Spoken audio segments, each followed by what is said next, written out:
പൊതുവിതരണ സംവിധാനത്തിൽ വിപ്ലവകരമായിട്ടുള്ള മാറ്റങ്ങൾ കൊണ്ടുവരുന്ന പുതിയ നയം കേന്ദ്ര സർക്കാർ പ്രഖ്യാപിച്ചു. പരമ്പരാഗതമായിട്ടുള്ള റേഷൻ കാർഡ് നമ്പർ ഇല്ലാതെ തന്നെ ഇനി ആളുകൾക്ക് സബ്സിഡിയുള്ള ഭക്ഷ്യവസ്തുക്കൾ ലഭ്യമാക്കാനായിട്ട് ഈ നയം ലക്ഷ്യമിടുകയാണ്. രാജ്യത്തെ ദശലക്ഷക്കണക്കിന് പൗരന്മാർക്ക്, പ്രത്യേകിച്ചും കുടിയേറ്റ തൊഴിലാളികൾക്കും അവശത അനുഭവിക്കുന്നവർക്കുമൊക്കെ തന്നെ ഇത് വലിയ ആശ്വാസമാകും.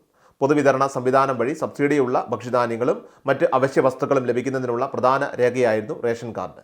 എന്നാൽ കുടിയേറ്റ തൊഴിലാളികൾ, അതോടൊപ്പം തന്നെ താഴ്ന്ന വരുമാനക്കാർ, ഔദ്യോഗിക നടപടിക്രമങ്ങൾ കാരണം കാർഡ് ലഭിക്കാനായിട്ട് ബുദ്ധിമുട്ടിയവർ എന്നിവരൊക്കെ ഈ സംവിധാനത്തിന് പുറത്തായിരുന്നു.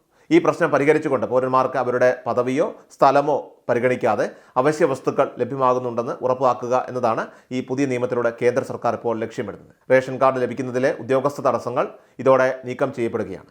പുതിയ സംവിധാനത്തിന് കീഴിൽ അരി, ഗോതമ്പ്, പയർവർഗ്ഗങ്ങൾ, പാചക എണ്ണ തുടങ്ങിയവ വാങ്ങാനായിട്ട് ഇനി റേഷൻ കാർഡ് നിർബന്ധമല്ല. പകരം ആധാർ കാർഡോ മറ്റു സാധുവായിട്ടുള്ള തിരിച്ചറിയൽ രേഖകളോ ഉപയോഗിച്ച് ഈ സബ്സിഡി നിരക്കിൽ ഈ ഇനങ്ങൾ വാങ്ങാനായിട്ട് പൗരന്മാരെ അനുവദിക്കുന്ന ഒരു ബദൽ സംവിധാനം സർക്കാർ ഏർപ്പെടുത്തിയിട്ടുണ്ട്. കൃഷാൽ മീഡിയ എല്ലാ ദിവസവും വാർത്തകളും അറിയിപ്പുകളും ഡെയിലി അപ്ഡേറ്റ്സും ലഭിക്കാൻ ഇപ്പോൾ തന്നെ ചാനൽ സബ്സ്ക്രൈബ് ചെയ്യുക, ഫോളോ ചെയ്യുക.